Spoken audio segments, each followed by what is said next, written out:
Hello friends, welcome to this series. हम लोग जो एनडीए का पेपर हुआ था उसके मैथमेटिक्स के सॉल्यूशंस के बारे में डिस्कस करेंगे। मेरा नाम लक्ष्मण है, मैं आईआईटी दिल्ली से पीएचडी कर रहा हूँ। तो सबसे पहले हम 60 क्वेश्चन से स्टार्ट करेंगे और आगे के सारे क्वेश्चंस को हम एक एक करके डिस्कस करेंगे। साथ में हम ये भी डिस्कस करेंगे कि कैसे हम एक पर्टिकुलर क्वेश्चन को आसानी से कम टाइम में खत्म कर सकते थे बिना बिना किसी लेंदी प्रोसीजर को फॉलो करते हुए। स्टार्ट करते हैं। सबसे पहला क्वेश्चन था, what is the length of the diameter of a sphere whose center is at 1 minus 2 3। हमें एक स्फीयर जिसका सेंटर हमें दे रखा है 1 minus 2 3, उसका डायमीटर की लेंथ पूछी गई है। ये स्फीयर एक प्लेन को टच करता है जिसकी इक्वेशन हमें दे रखी है 6x minus 3y plus 2x 2z minus 4 equals to 0। तो बेसिकली एक स्फीयर है जिसका सेंटर हमें पता है और एक प्लेन है जो इस स्फीयर को टच करता है, जैसा कि आप इस डायग्राम में देख सकते हैं। तो इस प्लेन की इक्वेशन है 6x minus 3y plus 2z minus 4 equals to 0 और इसका सेंटर है 1 minus 2 3। तो हम ये r निकाल सकते हैं। बेसिकली इस पॉइंट से इस प्लेन की परपेंडिकुलर डिस्टेंस हम कैलकुलेट कर सकते हैं। r हमें मिल जाएगा तो उसका हम डबल कर देंगे तो हमें इस स्फीयर का डायमीटर मिल सकता है।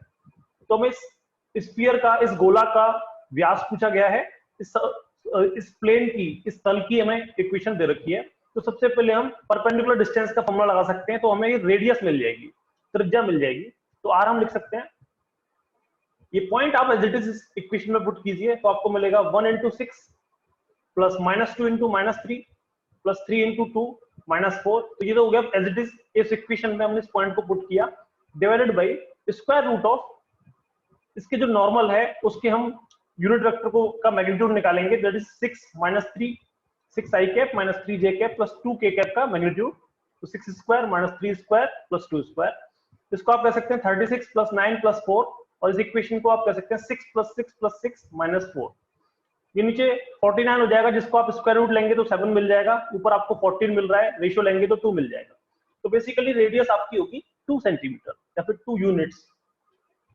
अब अगर आप क्वेश्चन में हड़बड़ी में इसको 2 लगा देते तो आप आंसर लगा के आते बी, लेकिन हमने पूछा गया है डायमीटर। तो डायमीटर का मतलब आपको इसका डबल भी करना होगा। तो 2 into 2, तो आपको जो आंसर होगा वो 4 होगा। गलती से इसका 2 आंसर नहीं लगाएंगे, तो answer D 4 units. Next question देखिए, what is the perpendicular distance from point 2 3 4 to the line x - 0/1 is equals to y - 0/0 is equals to z - 0/0। ये एक लाइन की इक्वेशन आपको दे रखी है। एक पॉइंट है 2 3 4, इससे इस लाइन की परपेंडिकुलर डिस्टेंस आपसे पूछी गई है। अब देखिए, इस लाइन की इक्वेशन से आप इसके ऊपर एक पॉइंट निकाल सकते हैं। मान लीजिए इसको मैं लैम्डा के बराबर मान लेता हूं। तो यहां से आप x लिखेंगे, जो x1 इसके ऊपर पॉइंट होगा वो हो जाएगा लैम्डा, y1 इसके पास हो जाएगा 0 और z1 हो जाएगा 0। तो बेसिकली लैम्डा 0 0 एक पॉइंट होगा इस लाइन के ऊपर, और हम चाहते हैं कि ये पॉइंट से इस लाइन की परपेंडिकुलर डिस्टेंस निकालें। तो अगर हम डायरेक्शन कोसाइन निकालेंगे इन दो पॉइंट्स के P और Q के, तो वो डायरेक्शन कोसाइन इस लाइन के जो पैरेलल डायरेक्शन कोसाइंस हैं उनके साथ में परपेंडिकुलर होना चाहिए। बेसिकली उनका डॉट प्रोडक्ट 0 होना चाहिए। इसका क्या मतलब है, B हमारे पास है 1 0 0, R1 हमारे पास है 2 3 4, R2 हमारे पास है लैम्डा 0 0। तो basically B dot R2 - R1 ये 0 आना चाहिए, क्योंकि दो वेक्टर्स अगर परपेंडिकुलर है तो उनके बीच में जो एंगल है वो 90 होगा और उनका डॉट प्रोडक्ट हमारा 0 होता है। अब इसमें आपको B पता है, B है हमारे पास 1 0 0, तो बेसिकली x कंपोनेंट ही बचेगा। R2 हमारे पास है 2 3 4 और R1 हमारे पास है लैम्डा 0 0।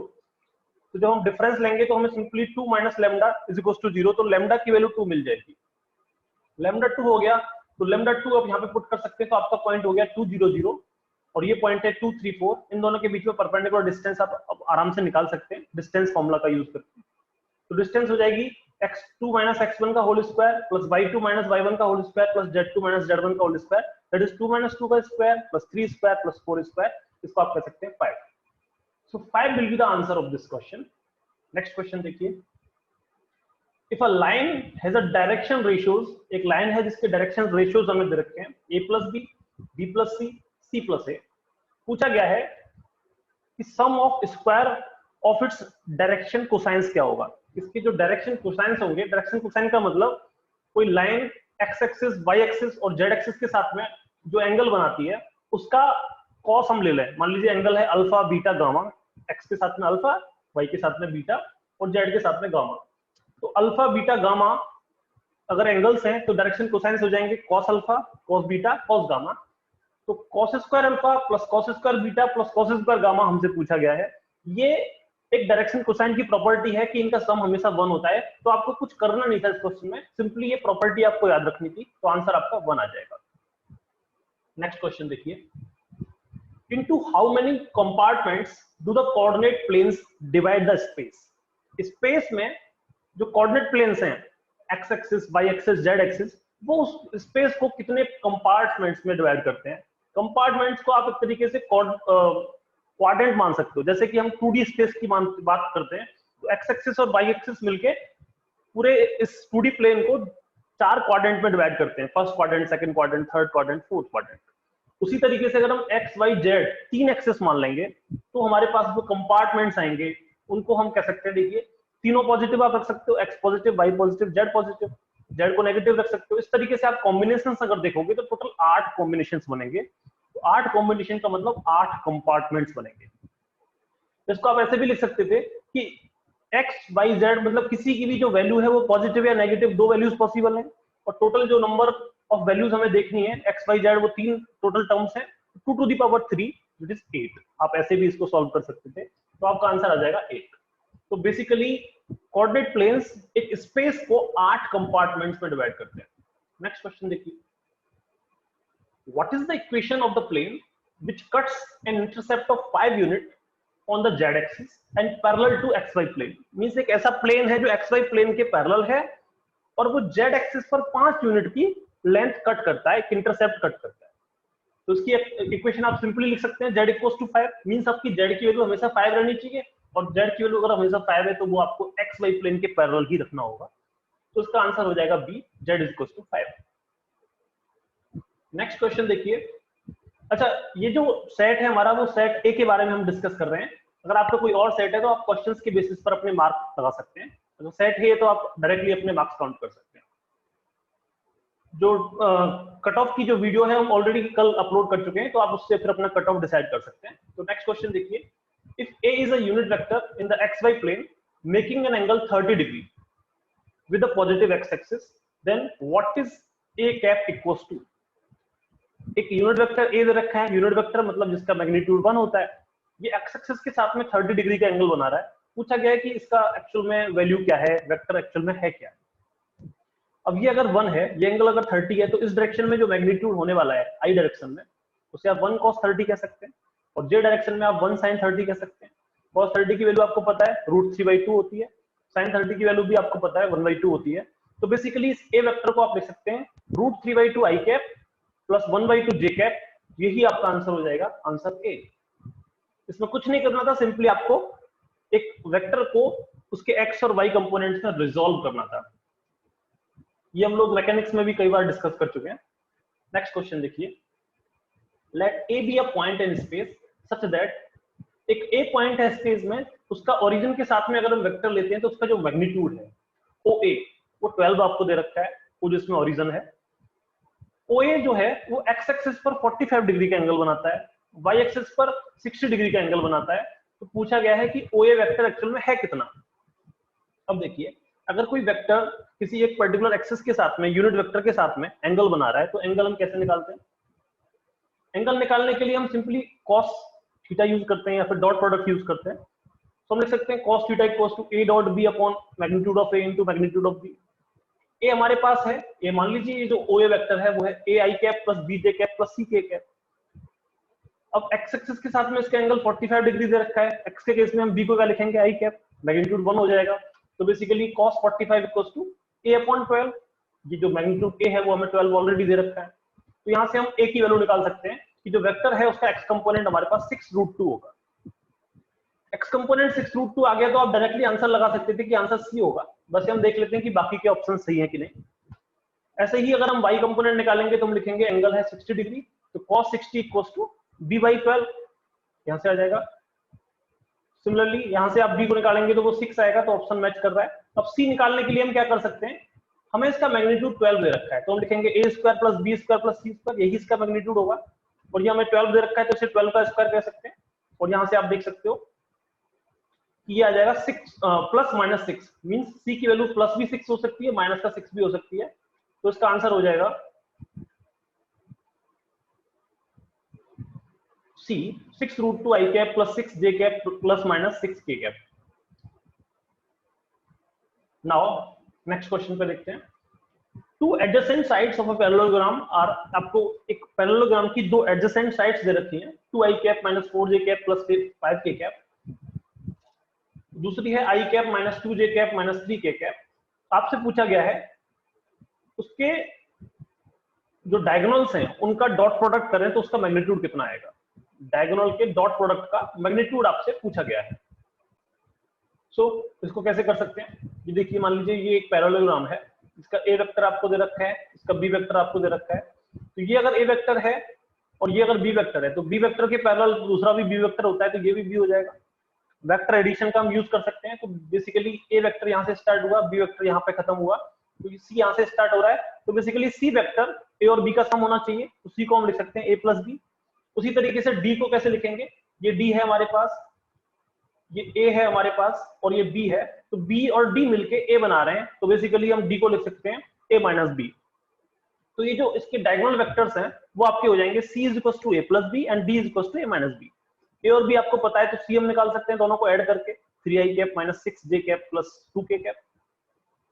डी निकाल सकते हैं दोनों को सब्ट्रैक्ट करके, आई कैप माइनस 2 जे कैप प्लस 8 के कैप। आप इन दोनों का डॉट प्रोडक्ट कर सकते हैं, डॉट प्रोडक्ट करेंगे तो आपको मिल जाएगा 31। तो बेसिकली सी और डी का जो डॉट प्रोडक्ट है वो 31 आने वाला है, आंसर हो जाएगा सी। नेक्स्ट क्वेश्चन देखिए, यहां पर आपको ए क्रॉस बी का square, vector A cross vector B का मैग्नीट्यूड का square plus vector A dot vector B के मैग्नीट्यूड का स्क्वायर आपको 144 दे रखा है। वेक्टर ए का जो मैग्नीट्यूड है वो 4 है और वेक्टर बी का मैग्नीट्यूड आपसे पूछा गया है।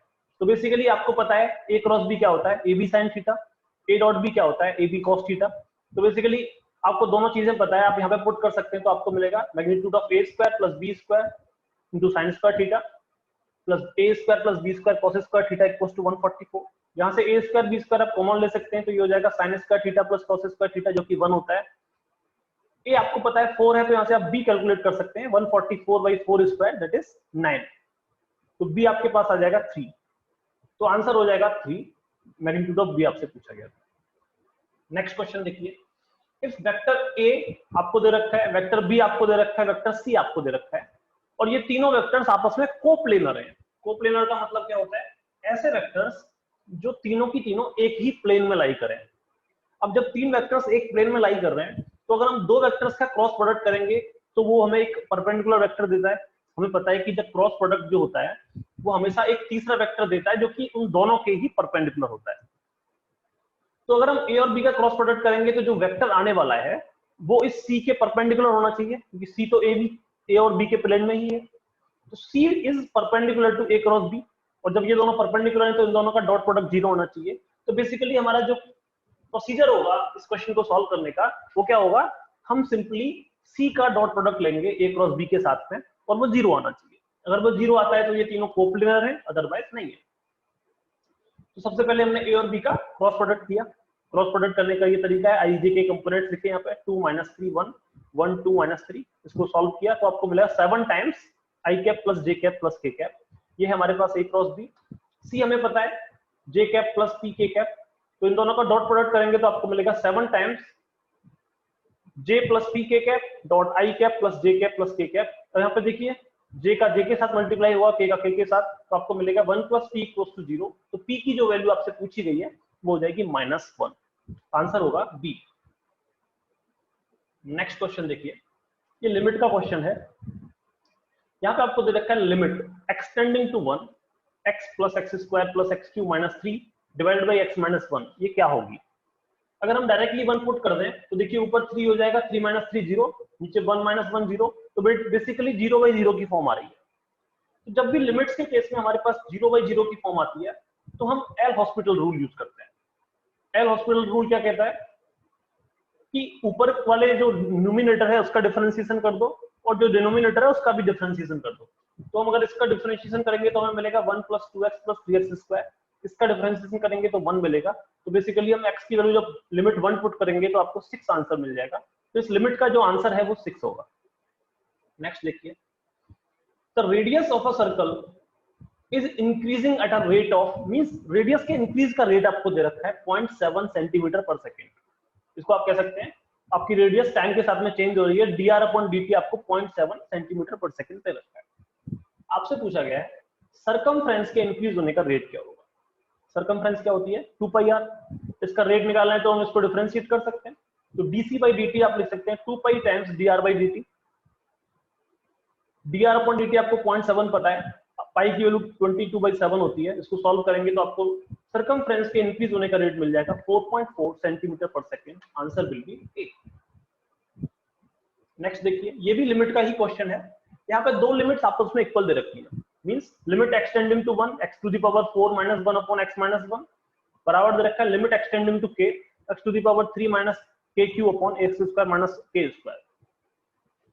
अब अगर हम डायरेक्टली यहाँ पे 1 पुट कर दें तो ये 0/0 फॉर्म हो जाएगी, यहाँ पे k पुट कर दें तो ये भी 0/0 फॉर्म हो जाएगा। तो हम क्या करेंगे, फिर से एल हॉस्पिटल रूल यूज करेंगे, दोनों साइड में डिफरेंशिएशन करेंगे। तो इसको कर सकते हैं हम 4x³ अपॉन 1, इसको कर सकते हैं 3x स्क्वायर अपॉन 2x। यहाँ पर हम लिमिट 1 पुट करेंगे तो ये 4 आएगा, यहाँ पे लिमिट k पुट करेंगे तो ये 3/2k आएगा। x से x स्क्वायर में से x कैंसिल हो जाएगा। तो बेसिकली हमारे पास इक्वेशन बनेगी 4 = 3k/2 कि यहाँ से आप कैलकुलेट कर सकते हैं 8/3। तो आपके इस क्वेश्चन का आंसर हो जाएगा सी। नेक्स्ट क्वेश्चन देखिए, ये बहुत ही इंटरेस्टिंग क्वेश्चन है। यहाँ पे आपको डिग्री और ऑर्डर का बेसिक कंसेप्ट तो पता होना ही चाहिए, साथ में ये भी देखना है कि क्वेश्चन में एक्चुअल में जो आपको इक्वेशन दे रखी है वो डिफरेंशियल इक्वेशन है भी या नहीं। अभी जो इक्वेशन है वो डिफरेंशियल इक्वेशन नहीं है, क्योंकि किसी भी डिफरेंशियल इक्वेशन में कभी भी इंटीग्रेशन का साइन नहीं आता है। तो सबसे पहले आपको इस इंटीग्रेशन के साइन को हटाना पड़ेगा। कैसे हटा सकते हैं, आप दोनों साइड में डिफरेंशिएट कर दीजिए। इंटीग्रेशन का अगर डिफरेंशिएशन कर देते हैं तो वो डिफरेंशियल इक्वेशन बन जाती है। तो ये इक्वेशन आपके पास है, अगर हम दोनों साइड में डिफरेंशिएशन करेंगे तो ये हो जाएगा k d2y/dx²। इसका डिफरेंशिएशन करेंगे तो इंटीग्रेशन का साइन हट जाएगा, सिंपली ये आपको इक्वेशन मिलेगी। तो पहला प्रोसीजर हमारा खत्म हो गया, हमें डिफरेंशियल इक्वेशन मिल गई। दूसरा प्रोसीजर होता है ऑर्डर और डिग्री निकालने का, कि जितने भी फ्रैक्शनल पावर्स हैं उन सबको हमें रैशनलाइज करके उनके प्रोडक्ट से पर्टिकुलर एक नंबर से मल्टीप्लाई करके उनको नॉन फ्रैक्शनल पावर करना है, उनको इंटीजर पावर करना होता है। अब यहाँ पे 2/3 है, अगर मैं दोनों साइड में 3 से मल्टीप्लाई कर दूं तो ये 2/3 का 3 कैंसिल हो जाएगा। तो इस इक्वेशन को मैं मॉडिफाई करके लिख सकता हूँ k³ d2y/dx² का whole cube is equal to 1 + dy/dx का होल स्क्वायर। अब यहाँ पे अगर हमें ऑर्डर और डिग्री निकालनी है तो हम हाईएस्ट डिफरेंशिएशन देखते हैं, और हाईएस्ट डिफरेंशिएशन यहाँ पर d2y/dx² है। तो ऑर्डर हमारे पास हो गया 2 और इसकी जो पावर है उसी को डिग्री कहते हैं, तो डिग्री हो गई हमारे पास 3। तो आंसर होगा 2 3, means order will be 2 and degree will be 3। Next question देखिए, व्हाट इज, आपको फिर से यहाँ पे लिमिट पूछी गई है, limit extending to 0 sin x log 1 - x upon x²। अब लिमिट सॉल्व करने का सिंपल तरीका होता है कि जो लिमिट आपको दी गई है सिंपली आप उस लिमिट को पुट कर दो, उसमें जो x की वैल्यू है पुट करेंगे तो आपको ये 0 मिलेगा, नीचे भी 0 मिलेगा। तो बेसिकली ये 0/0 की फॉर्म आ गई। तो इस इक्वेशन को थोड़ा मॉडिफाई कर सकते हैं हम, sin x upon x into log 1 - x upon x कह सकते हैं। sin x अपॉन x की लिमिट 1 होती है, हमें पता है। अब बस हमें ये लिमिट सॉल्व करना बाकी है। यहाँ पे अगर हम x पुट करेंगे तो log 1 0 होता है, यहाँ पे 0 पुट करेंगे तो ये 0/0 की फॉर्म है। तो हमें एल हॉस्पिटल रूल यूज करना पड़ेगा। तो log 1 - x का डिफरेंशिएशन करेंगे तो आपको मिलेगा -1/1 - x, और x का डिफरेंशिएशन 1 होगा। तो बेसिकली ये आपके पास लिमिट होगी, इसमें x 0 पुट करेंगे तो आंसर आपके पास -1 आ जाएगा। तो आपका आंसर होगा -1। नेक्स्ट क्वेश्चन देखिए, ये काफी अच्छा क्वेश्चन है। आपको एक फंक्शन दे रखा है f(x) जो कि है 3x² - 5x + p। अब आपको ये भी दे रखा है कि जो f0 और f1 है उनके साइंस अपोजिट है, मींस f0 अगर पॉजिटिव है तो f1 नेगेटिव है, f0 अगर नेगेटिव है तो f1 पॉजिटिव है, दोनों का बेसिकली साइंस अपोजिट है। तो अगर हम इन दोनों को मल्टीप्लाई करेंगे तो एक पॉजिटिव है एक नेगेटिव है, तो मल्टीप्लिकेशन लेस देन 0 आना चाहिए, नेगेटिव आना चाहिए। तो हमारे पास एक कंडीशन मिलेगी कि f0 × f1 हमारा लेस देन 0 होगा। f0 क्या होगा, यहाँ पे 0 पुट कर दीजिए तो p मिल जाएगा। f1 के लिए यहाँ पे 1 पुट कर दीजिए, तो आपको मिलेगा p into 3 minus 5 plus p should be less than 0। यहां से आप लिख सकते हैं p into P minus 2 should be less than 0। तो p की जो कंडीशन आएगी वो हो जाएगी p हमारा 0 से 2 के बीच में लाई करना चाहिए। p हमारा 0 से 2 के बीच में अगर लाई करेगा तो ये हमारी जो लिमिट है वो लेस देन 0 होगी। तो आंसर आपके पास हो जाएगा सी। नेक्स्ट क्वेश्चन देखिए, आपको दे रखा है e to the power theta 5 is equal to c plus 4 theta 5, और ये भी दे रखा है कि जो 5 है वो फंक्शन ऑफ थीटा है। तो पूछा है 5 इंटू डी थीटा क्या होगा। तो क्या कर सकते हैं आप, दोनों साइड में डिफरेंशिएशन कर दीजिए। डिफरेंशिएशन के लिए आप याद रखिए हम बाई पार्ट्स का रूल यूज करेंगे। तो हम लिख सकते हैं e to the power theta 5 का डिफरेंशिएशन करेंगे तो e to the power theta 5 into differentiation of this, ये हो जाएगा theta d 5 plus 5 d theta. Similarly यहाँ पे करेंगे तो c कांस्टेंट है, उसका डिफरेंशिएशन 0 हो जाएगा, 4 कॉमन आएगा, थीटा डी 5 हो जाएगा theta d 5 plus 5 d theta. यहां से हम इस थीटा डी 5 को कॉमन लेंगे तो आपको मिलेगा theta d 5 plus 5 d theta, ये जो पूरा टर्म है वो 0 के बराबर होना चाहिए। तो बेसिकली यहां से आप निकाल सकते हैं 5 into d theta is equal to minus का थीटा टाइम्स डी 5। तो आंसर आपके पास आएगा बी। कुछ नहीं करना था, सिंपल डिफरेंशिएशन करके टर्म्स को थोड़ा सा रीअरेंज करना था। नेक्स्ट क्वेश्चन देखिए, यहां पर आपको एक फंक्शन दे रखा है px equal to 4e to the power 2x। पूछा गया है इसका इंटीग्रेशन क्या होगा। तो सिंपली क्या कर सकते हैं, इंटीग्रेशन रूल लगा सकते हैं। अब a to the power x का इंटीग्रेशन आपको पता है, a to the power x upon log a। अब यहां पर a की जगह पे 4e का टर्म है तो इसको हम a मानेंगे, तो हम लिख सकते हैं 4e to the power 2x divided by 2x का डिफरेंशिएशन करेंगे तो 2 से एक 2 का फैक्टर आ जाएगा यहाँ पे, इंटू ln a की जगह पे 4e लिखा हुआ है प्लस c। तो ये हमारे पास फंक्शन बना। इसको आप लिख सकते हैं 4e to the power 2x जो कि हमारे पास px है, तो उसको हम px भी लिख सकते हैं। तो px अपॉन 2, अब इस ln 4e को हम लिख सकते हैं ln 4 plus ln e। ln e हमारा 1 होता है और ln 4 को आप 2 ln 2 कह सकते हैं। तो बेसिकली हमारे पास इंटीग्रेशन आ जाएगा px upon 2 times 1 plus 2 ln 2 plus c। तो आंसर आपके पास होगा px upon 2 times 1 plus 2 ln 2, तो आंसर बी हो जाएगा। नेक्स्ट क्वेश्चन देखिए, ये इंटीग्रेशन का क्वेश्चन है। आपको दे रखा है integration 0 to pi by 4 tan qx plus tan x dx। यहाँ पे से tan x कॉमन ले सकते हैं तो अब से लिख सकते हैं 0 to pi by 4 tan x times tan x square plus 1, इसको आप sec स्क्वायर x कह सकते हैं। अगर हम tan x को t मान लेते हैं तो आपको मिलेगा sec square x dx equals to dt। तो इस पूरे टर्म की जगह पर dt लिख सकते हैं, इसकी जगह पर t लिख सकते हैं। लिमिट्स अगर चेक करें तो अगर हम x की वैल्यू 0 पुट करेंगे तो t की वैल्यू 0 आएगी, और x की वैल्यू पाई बाई 4 पुट करेंगे तो t की वैल्यू 1 आएगी। तो बेसिकली टाइम के रेस्पेक्ट में जो लिमिट है वो 0 टू 1 जाएगी, तो ये हो जाएगा 0 टू 1 t dt। t का इंटीग्रेशन होता है t square by 2, limit 0 to 1 put करेंगे तो 1 बाई 2 आंसर आ जाएगा। So answer will be 1 here, 1 by 2 here, so option B. Next question, let y is equal to 3x square plus 2। आपको y दे रखा है, x की वैल्यू चेंज हो रही है 10 से 10.1। तो पूछा है कि जब x 10 से 10.1 चेंज होगा तो y में कितना चेंज आएगा। ये तो सिंपल है, कुछ नहीं करना है। आप सिंपली y की x की वैल्यू 10 पुट कीजिए तो y1 आ जाएगा 3 इंटू 10 का square plus 2 that is 302। 10.1 put कीजिए फिर से तो 3 इंटू 10.1 का होल स्क्वायर प्लस 2, तो ये आपको सॉल्व करने पे मिलेगा 308.03। तो 10 पुट करने पे y1 आता है और 10.1 पुट करने पे y2 आता है। तो डिफरेंस अगर देखना चाहते हैं तो आप इसमें से इसको माइनस कर सकते हैं, तो बेसिकली डेल्टा y होगा y2 माइनस y1, तो आपका आंसर आ जाएगा 6.03। Answer will be C here. Okay, next question देखते हैं। सो इस क्वेश्चन में आपको दे रखा है fx equals to sin x upon x। पूछा गया है इस फंक्शन की वैल्यू x इक्वल्स टू 0 पर क्या होगी। अब x इक्वल्स टू 0 पर अगर हम वैल्यू निकालना चाहते हैं तो ये तो 0 हम डायरेक्टली पुट नहीं कर सकते क्योंकि 0/0 फॉर्म आ रही है। तो बेसिकली हम इसकी लिमिट निकालेंगे, तो हम निकालना चाहेंगे limit x tending to 0 fx। तो 0/0 रखेंगे तो ये 0/0 फॉर्म आ रही है, तो बेसिकली हमें एल हॉस्पिटल रूल यूज करना पड़ेगा। अगर हम एल हॉस्पिटल रूल यूज करेंगे तो ऊपर का डिफरेंशिएशन मतलब sin x का डिफरेंशिएशन cos x हो जाएगा और x का डिफरेंशिएशन 1। x जब 0 होगा तो ये 1 आ जाएगा। तो बेसिकली इस फंक्शन की वैल्यू x इक्वल्स टू 0 पर 1 होगी, शुड बी 1। इसका अगर आप ग्राफ देखें तो कुछ ऐसा आता है, 1 पर ये मैक्सिमम होता है बट धीरे धीरे ये साइनोसॉइडली कम होता चला जाता है। नेक्स्ट क्वेश्चन देखिए।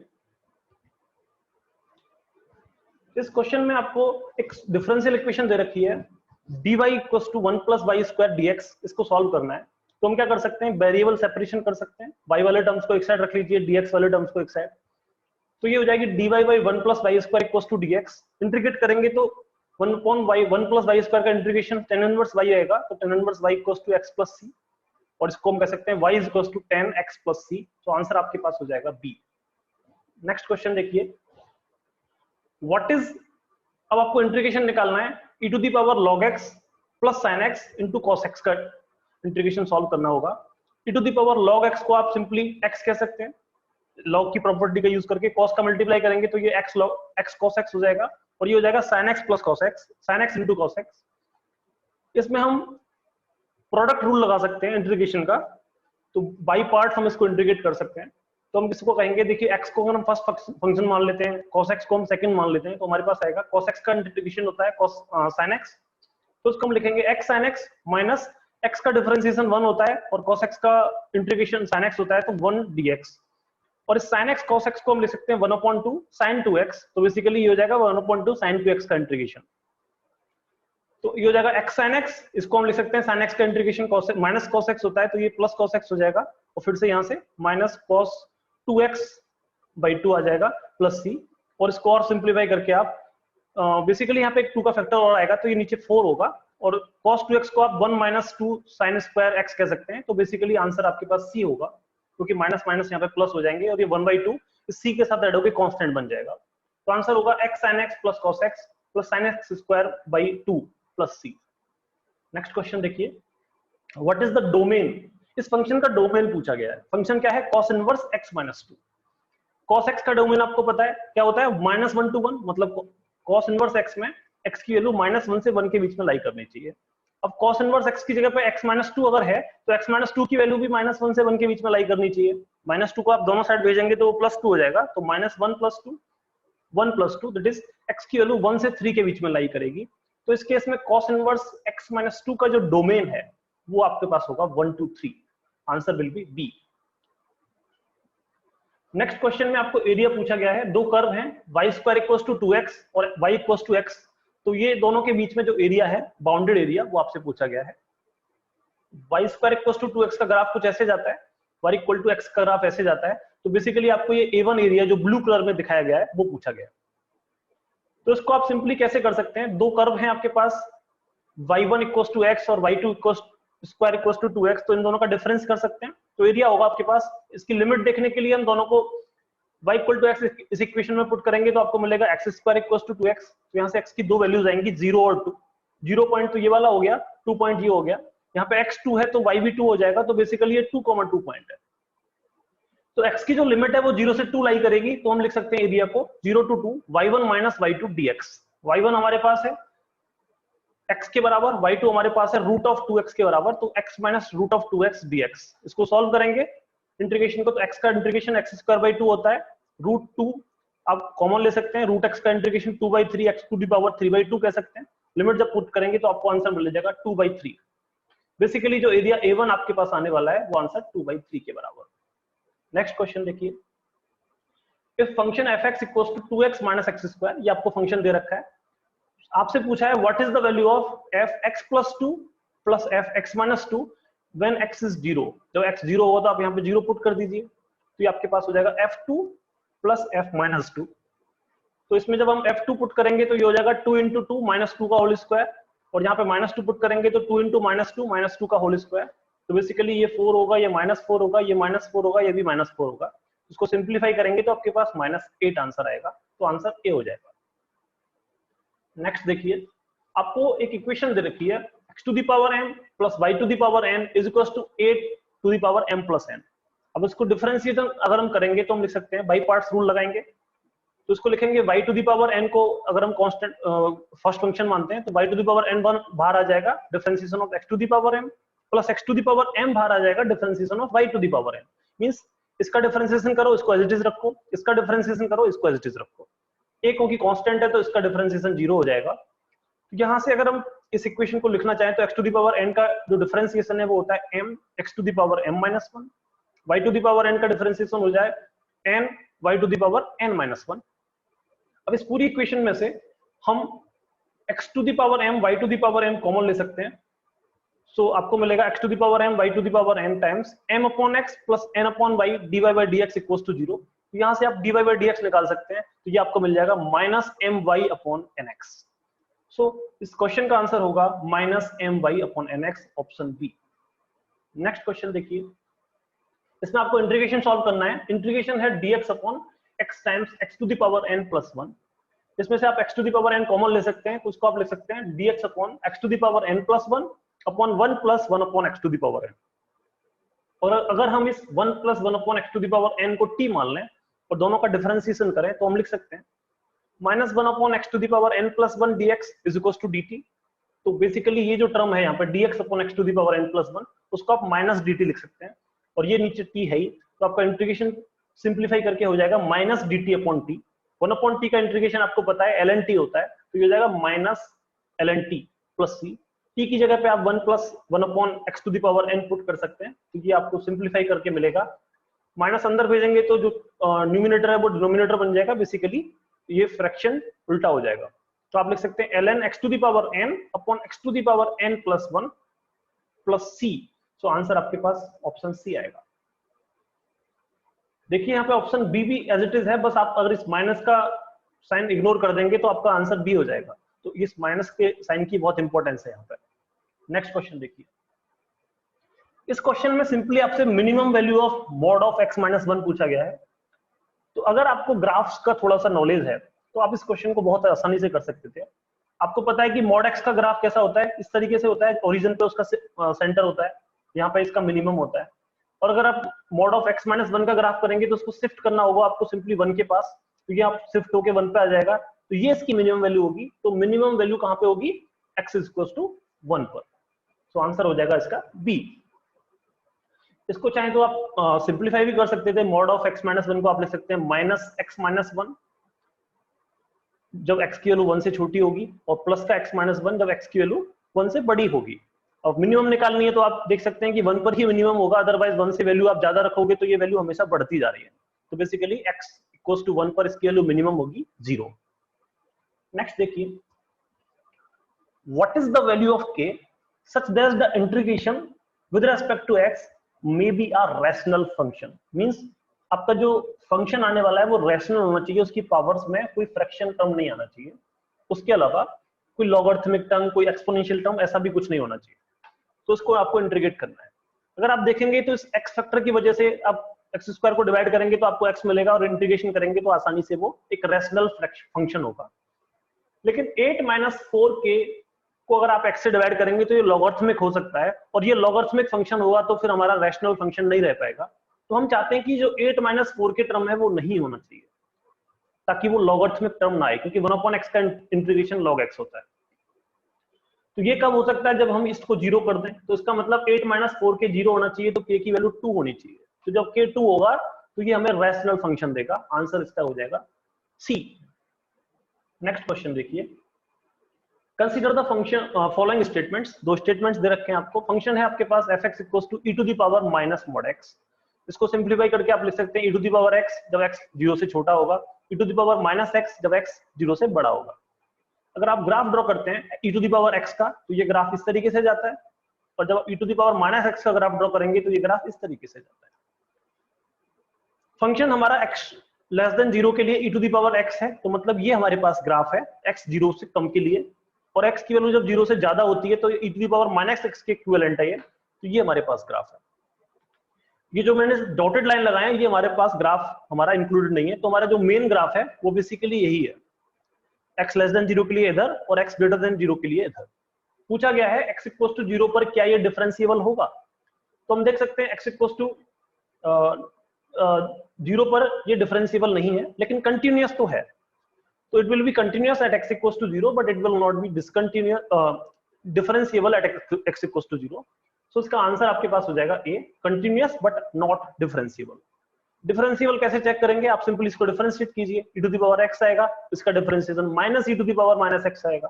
x जब 0 पुट करोगे तो ये 1 देगा और ये -1 देगा, तो मतलब डिफरेंशिएशन की जो लिमिट है x इक्वल्स टू 0 पर वो इक्वल नहीं है, तो ये डिफरेंशिएबल तो नहीं है, कंटिन्यूअस है। Next question, what is the maximum value of sin x into cos x? ये क्वेश्चन इस पेपर में कई बार पूछा गया है, sin x into cos x से ही रिलेटेड, मैक्सिमा मिनिमा से रिलेटेड। sin x into शायद 3 से 4 क्वेश्चंस हैं इसमें। sin x into cos x को आप लिख सकते हैं 1/2 sin of 2x, और sin of 2x की आपको मैक्सिमम वैल्यू पता है 1 होती है। किसी भी sin फंक्शन या cos फंक्शन की मैक्सिमम वैल्यू 1 होती है और मिनिमम वैल्यू -1 होती है, ये आपको पता है। तो बेसिकली इसकी मैक्सिमम वैल्यू 1 हो जाएगी, तो इस फंक्शन की जो मैक्सिमम वैल्यू है वो 1/2 हो जाएगी, तो आंसर आपके पास आएगा सी। नेक्स्ट देखिए, इसमें लिमिट पूछी गई है। इसमें एल हॉस्पिटल रूल के तो शायद 7 से 8 क्वेश्चंस पूछे गए हैं। सिंपल आपको एल हॉस्पिटल रूल लगाना है, ऊपर और नीचे का डिफरेंशिएशन करना है और लिमिट पुट कर देनी है। तो जैसे कि ये क्वेश्चन भी एल हॉस्पिटल रूल से ही है। आप जब 0 पुट करेंगे तो ये देखिए 1 + 1 2 हो जाएगा, तो 2 - 2 0, तो 0/0 की फॉर्म आ रही है। तुम क्या करेंगे, एल हॉस्पिटल रूल लगाएंगे, ऊपर का डिफरेंशिएशन नीचे का differentiation. a to the power x का डिफरेंशिएशन होता है a to the power x into log a, तो 3 की पावर x का डिफरेंशिएशन क्या हो जाएगा 3 to the power x into ln3। इसी तरीके से इसका क्या हो जाएगा -3 to the power -x into ln3। -2 का डिफरेंशिएशन 0 होगा, x का डिफरेंशिएशन 1 होगा। x जब 0 पुट करेंगे तो ये 1 हो जाएगा फैक्टर, ये भी 1 हो जाएगा, तो ये बेसिकली आएगा ln3 - ln3 जो कि 0 होगा। तो आंसर आपके पास आएगा ए। नेक्स्ट क्वेश्चन देखिए, what is the derivative of tan inverse x with respect to cot inverse x? हमें tan इनवर्स x का डिफरेंशिएशन cot इनवर्स x के रेस्पेक्ट में करना है। तो आप क्या करते हैं, tan इनवर्स x को f मान लीजिए, cot इनवर्स x को g मान लीजिए, तो बेसिकली आपको df/dg निकालना है। इसको आप लिख सकते हैं df/dx into dx/dg, dx dx cancel कर सकते हैं। तो अगर हम f को डिफरेंशिएशन कर दें x के साथ और g को डिफरेंशिएशन कर दें x के साथ और दोनों को डिवाइड कर दें, तो हमें आंसर मिल सकता है। तो df/dx आप निकालोगे तो tan इनवर्स x का डिफरेंशिएशन 1/1 + x² होता है, और dg/dx निकालोगे तो cot इनवर्स x का डिफरेंशिएशन -1/1 + x² होता है, और दोनों को जब आप डिवाइड करेंगे तो आपको आंसर मिलेगा -1। तो आंसर ए हो जाएगा। नेक्स्ट क्वेश्चन, एक फंक्शन है u of x, y = c, जो कि इस डिफरेंशियल इक्वेशन को सेटिस्फाई करता है। पूछा है कि इनमें से कौन सा ऑप्शन इस डिफरेंशियल इक्वेशन को सेटिस्फाई करेगा। तो अगर आप देखिए फर्स्ट ऑप्शन को डिफरेंशिएशन करते हैं दोनों साइड में, तो आपको मिलेगा 2x + 2y dy/dx = xy का डिफरेंशिएशन करेंगे तो y + x dy/dx। यहाँ पे एक 2 का फैक्टर आ रहा है, यहाँ पे कोई 2 का फैक्टर नहीं है, तो ये 2 का फैक्टर इस पूरी इक्वेशन में बना रहेगा। लेकिन हमारी जो ओरिजिनल डिफरेंशियल इक्वेशन है वहां पे कोई 2 का फैक्टर नहीं है, तो बेसिकली ये आंसर नहीं हो सकता। तो आंसर होने के लिए यहाँ पर भी एक 2 का फैक्टर आना चाहिए, इसका मतलब यहाँ पे 2xy होना चाहिए। अगर हम ऑप्शंस को देखेंगे तो 2xy केवल बी ऑप्शन में और डी ऑप्शन में है, तो आंसर या तो हमारा बी होगा या फिर हमारा डी होगा। आंसर ए और सी तो नहीं हो सकते। तो बी को ट्राई करते हैं, बी का डिफरेंशिएशन किया तो सेम वही x² + y² का differentiation 2x + 2y dy/dx, 2xy का डिफरेंशिएशन 2y + 2x dy/dx। 2 से 2 कैंसिल कर सकते हैं, इसको सिंपलीफाई करने के लिए आप लिख सकते हैं x dx + y dy = y dx + x dy, और इसको और सिंपलीफाई करेंगे तो dx वाले x वाले टर्म एक साइड रखिए, y वाले टर्म एक साइड रखिए, तो आपको मिलेगा x times dx - dy + y times dy - dx = 0, जो कि आपकी डिफरेंशियल इक्वेशन को सेटिस्फाई करता है। तो आंसर आपका होगा बी। तो ये हमने सिंपल एक ट्रिक यूज की कि अगर आप पहले इसको डिफरेंशिएशन किया फिर देखा कि नहीं हो सकता है, तो इस ऑप्शन के जैसा जो दूसरा ऑप्शन था, ये सी वाला ऑप्शन भी हमने एलिमिनेट कर दिया। फिर जब हमने बी ऑप्शन को ट्राई किया तो उससे हमें डायरेक्टली आंसर मिल गया। अगर नहीं भी मिलता तो आंसर हमारे पास डी हो जाता, हमें दोबारा से सॉल्व नहीं करना पड़ता। तो केवल 2 डिफरेंशियल इक्वेशन सॉल्व करके हमारा पूरा ऑप्शन सारे एलिमिनेट हो गए। ओके, नेक्स्ट क्वेश्चन देखिए, what is the minimum value of 3 cos a + π/3? इसकी फिर से देखा, मैंने बोला था आपको cos साइन के मैक्सिमम और मिनिमम वैल्यू के काफी क्वेश्चंस यहाँ पे पूछे गए हैं। cos a + 3 π/3 की आपको मिनिमम वैल्यू पूछी गई है। आपको पता है cos x की मिनिमम वैल्यू क्या होती है, -1 होती है, और इसमें 3 से मल्टीप्लाई कर दिया तो मिनिमम वैल्यू क्या हो जाएगी, -3। इस एंगल में चेंज करने से कोई फर्क नहीं पड़ता है, तो बेसिकली इसकी मिनिमम वैल्यू हो जाएगी -3। आंसर होगा आपके पास ए। नेक्स्ट क्वेश्चन देखिए, यहाँ पर 2 फंक्शंस दे रखे हैं। एक फंक्शन है f(x = ln x), पूछा है कि ये इंक्रीजिंग है 0 to ∞ के बीच में। दूसरा है f(x = tan x), ये भी इंक्रीजिंग है -π/2 टू π/2 के बीच में, ये पूछा गया है। देखिए हम लोगों ने कई कुछ जब हम ये फंक्शंस पढ़ते हैं तो मैंने बताया था कि कैसे हम किसी भी फंक्शन का ग्राफ ड्रॉ कर सकते हैं, और ग्राफ अगर आपने ड्रॉ कर लिया तो आपको increasing, decreasing, maxima, minima, domain, range, 1 to 1, onto, ये सारे फंक्शंस, सारे जो कॉन्सेप्ट्स हैं वो आसानी से आप सॉल्व कर सकते हैं सिंपली अगर आपको ग्राफ पता है तो ग्राफ आप सिंपली ड्रॉ कर सकते हैं। ln x का ग्राफ इस तरीके से जाता है और ये 1,0 पे यहाँ पे कट करता है, तो आपको दिख रहा है कि डायरेक्टली इंक्रीजिंग फंक्शन है। फिर अगर हम 10x का ग्राफ ड्रॉ करें इस -π/2 और π/2 के बीच में, तो ये इस तरीके से जाता है, तो ये भी एक इंक्रीजिंग फंक्शन है। इंक्रीजिंग फंक्शन का मतलब x की वैल्यूज अगर हम बढ़ाएं तो y की वैल्यू बढ़नी चाहिए। x की वैल्यू -π/2 थी तो हमारा -∞ आता है, जैसे जैसे x 0 हुआ तो 0 हो गया, x π/2 हुआ तो इन्फिनिटी। तो बेसिकली x की वैल्यू जब हम -π/2 से π/2 की तरफ बढ़ाते हैं तो y की वैल्यू -∞ से इन्फिनिटी बढ़ रही है, तो x बढ़ाने से y बढ़ रहा है, तो ये इंक्रीजिंग फंक्शन है। यहाँ पे भी x बढ़ाने से y बढ़ रहा है, तो ये भी एक इंक्रीजिंग फंक्शन है। तो आंसर हो जाएगा, दोनों सही है, तो option C, both 1 and 2। Next question देखिए, which one of the following is correct in respect of the graph. इसका ग्राफ आपसे पूछा गया y = 1/x-1। इसका ग्राफ ड्रॉ करने के लिए आप क्या कर सकते हो, सिंपली पहले चेक कीजिए कि x = 1 पर इसका नेचर चेंज हो रहा है। x = 1 अगर आपने कर दिया तो इन्फिनिटी हो जाएगा, तो हमने x = 1 लाइन यहाँ पे ड्रॉ कर दी। अब अगर हम x की वैल्यू को पॉजिटिव रखेंगे, 1 से ज्यादा रखेंगे, तो ये ग्राफ क्या होगा, हमेशा x की वैल्यू जैसे जैसे बढ़ेगी वैसे वैसे y की वैल्यू घटती चली जाएगी। तो जैसे जैसे हम x को बढ़ाएंगे y नीचे घटता जा रहा है। सिमिलरली अगर हम x को नेगेटिव रखेंगे, मतलब 1 से कम रखेंगे, तो ये नेगेटिव वैल्यूज देगा। फिर से वही, जैसे जैसे x बढ़ेगा तो मैग्नीट्यूड वाइज तो y कम होता चला जाएगा, लेकिन साइन नेगेटिव रहेगा। तो जब x 1 से छोटा है तो ये नेगेटिव साइड में -∞ से 0 की तरफ जा रहा है, और जब x हमारा 1 से बड़ा है तो ये +∞ से 0 की तरफ जा रहा है। ये इसका कुछ ग्राफ होगा। फिर पूछा गया है कि इसका डोमेन क्या होगा, तो डोमेन तो ऑल रियल नंबर है एक्सेप्ट 1 तो वैल्यू हो नहीं सकती इसकी। सिमिलरली रेंज की बात करेंगे तो रेंज भी ऑल रियल नंबर्स है। डोमेन का मतलब x की वैल्यूज की बात करते हैं, तो x की सारी वैल्यूज आ रही हैं 1 के अलावा, और रेंज में हम y की वैल्यूज की बात करते हैं तो y की भी सारी वैल्यूज आ रही हैं, बस ये 0 के अलावा। 0 पर ये टेंजेंशियल है, तो आंसर 0 नहीं हो सकता y में और 1 नहीं हो सकता x में, तो आंसर आएगा आपके पास B. Domain will be all real number except 1 and range will be all real numbers except 0। So answer आपके पास बी हो जाएगा।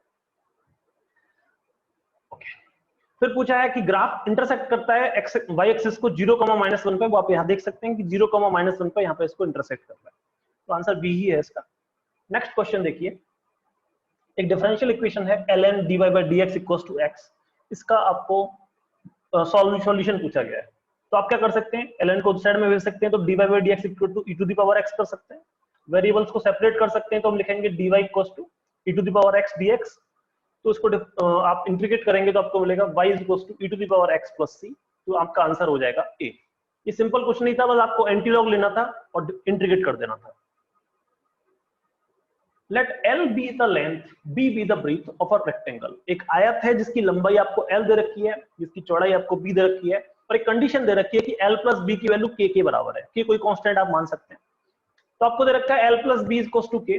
पूछा गया है कि एरिया की मैक्सिमम वैल्यू क्या होगी। एरिया क्या होता है, एरिया होता है लेंथ इंटू ब्रीथ। B की जगह पे आप K - L कह सकते हैं, तो L × K - L, जिसको अगर आप डिफरेंशिएट करेंगे विद रिस्पेक्ट टू L तो आपको मिलेगा K - L - L = 0। 0 इसलिए क्या कि हम मैक्सिमम निकालना चाहते हैं, तो डिफरेंशिएशन को 0 के बराबर करते हैं, स्टैंडर्ड प्रोसीजर। तो यहाँ से आप L निकाल सकते हैं K/2, और इसको डबल डिफरेंशिएशन करेंगे तो आपको -2 मिलेगा। और जब डबल डिफरेंशिएशन नेगेटिव होता है तो इसका मतलब हमारा मैक्सिमा की कंडीशन है, तो इसका मतलब L की वैल्यू जब K/2 होगी तो हमारा एरिया मैक्सिमम होगा। L हमें पता है तो इस इक्वेशन से हम B भी निकाल सकते हैं, वो भी K/2 आ जाएगा। तो एरिया हो जाएगा हमारे पास L × B, K/2 × K/2, that is K²/4, option D. Next question देखिए, number 4 and 9 have frequencies x and x-1। Means 4 के होने की जो फ्रीक्वेंसी है 4x है, और 9 के होने की जो फ्रीक्वेंसी है वो x-1 है। टेबल बना सकते हैं, x हमारे पास 2 वैल्यूज हैं, f हमारे पास 2 वैल्यूज हैं, f × x कर सकते हैं, तो 4x + 9 × x-1। Summation of frequencies 2x-1 हो जाएगा, समेशन ऑफ fx 13x - 9 हो जाएगा। मीन जो होता है, अर्थमेटिक मीन, एवरेज जिसे कह सकते हैं, ये होता है summation of fx divided by summation of f। ये f है, तो समेशन ऑफ fx है हमारे पास 13x - 9, और समेशन ऑफ f है हमारे पास 2x - 1। ये हमें 6 दे रखा है, मतलब अर्थमेटिक मीन हमें 6 दे रखा है। तो इसको सिंप्लीफाई करके आप x निकाल सकते हैं, x की वैल्यू आपके पास 3 आ जाएगी, answer will be B. Next question देखिए, if 3 dice are rolled under the condition that no 2 dice show the same face, हमने 3 डाइस उछाले और कंडीशन ये है कि तीनों डाइस पर नंबर सेम नहीं आना चाहिए, तीनों पर अलग आना चाहिए। अब पूछा है कि क्या प्रोबेबिलिटी होगी कि उन 3 डाइस पर एक नंबर 6 होगा, मतलब तीनों में से एक पर 6 होना चाहिए, उसकी क्या प्रोबेबिलिटी होगी। तो अगर हम कंडीशंस देखें तो क्या क्या केसेस पॉसिबल हैं। हो सकता है 1 2 3, एक डाई पे हमने 1 को फिक्स रखा तो 1 2 3 1 2 4 1 2 5 1 2 6 हो सकते हैं। 1 3 4 1 3 5 1 3 6 हो सकता है, 1 4 5 1 4 6 हो सकता है, एंड 1 5 6 हो सकता है। 1 को नंबर को एज एक डाई पे अगर 1 आ रहा है तो ये सारी कंडीशंस हो सकती हैं। अगर हम 2 से स्टार्ट करें तो 2 3 4 2 3 5 2 3 6 2 4 5 2 4 6 2 4 5 2 5 6। सिमिलरली 3 से स्टार्ट करेंगे तो 3 4 5 3 4 6 3 5 6, एंड 4 से स्टार्ट करेंगे तो एक ही केस होगा 4 5 6। अब इसमें जो मैंने ग्रीन सर्कल्स रखे हैं तो ये सारे वो केसेस हैं जहां पे 6 आ रहा है। 4 केस यहाँ पर हैं, 3 केस यहाँ पर हैं, 3 केस यहाँ पर हैं। तो टोटल आपके पास 10 केस ऐसे हैं जिसमें 6 आता है, और टोटल जो केसेस हैं ऐसे जिसमें सारे डाइस के नंबर्स अलग अलग होंगे, ये 20 केस हैं।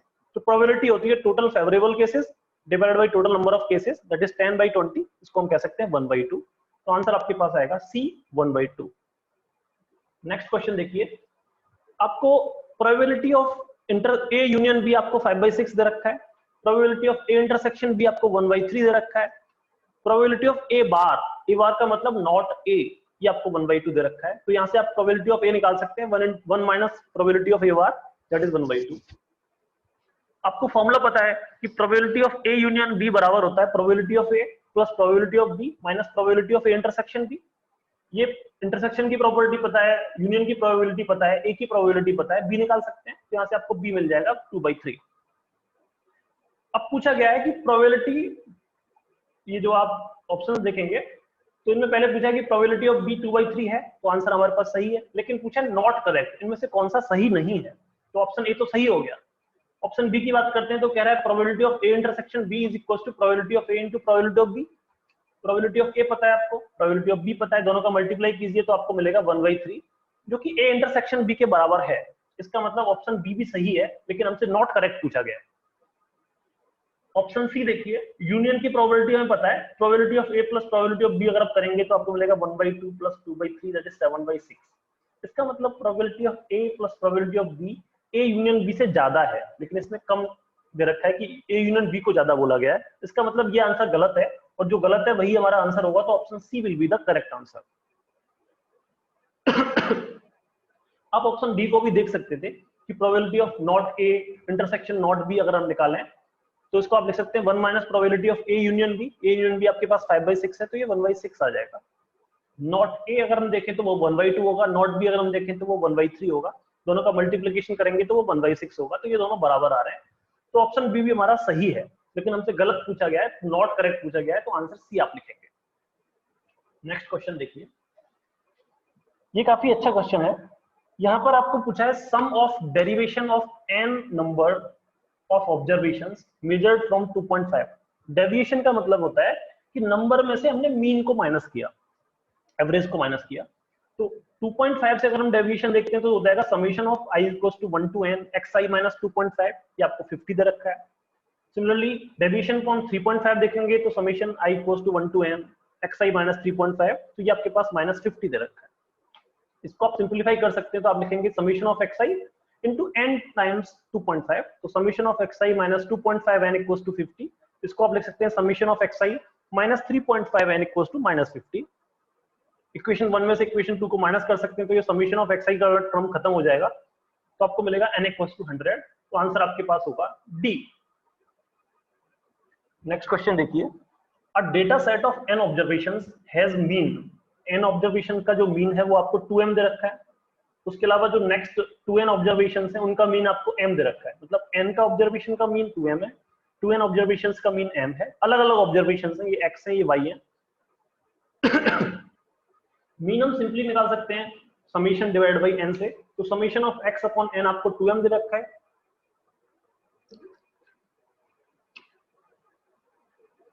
दूसरे नंबर्स का समेशन आप y मान लीजिए, तो y अपॉन 2m आपको m दे रखा है, तो यहाँ से आप लिख सकते हैं x इक्वल्स टू 2mm और यहाँ से आप लिख सकते हैं y इक्वल्स टू 2mn। पूछा ओवरऑल जो कंप्लीट डेटा है उसका मीन क्या होगा, तो आप क्या करेंगे x प्लस वाई अपॉन में total number of observation 2n plus n 3n हो जाएगा। x आपको पता है, y आपको पता है, तो 4mn अपॉन 3n, तो यहाँ से आप लिख सकते हैं 4m/3। सिंपली आप इसका आंसर डी लगा सकते हैं। नेक्स्ट क्वेश्चन देखिए, एक टेबल आपको दे रखी है, इसमें पूछा difference between the number of students under physics and mathematics is largest, मतलब इस इंटरवल में फिजिक्स और मैथमेटिक्स के स्टूडेंट्स का डिफरेंस लार्जेस्ट कहां पे होगा।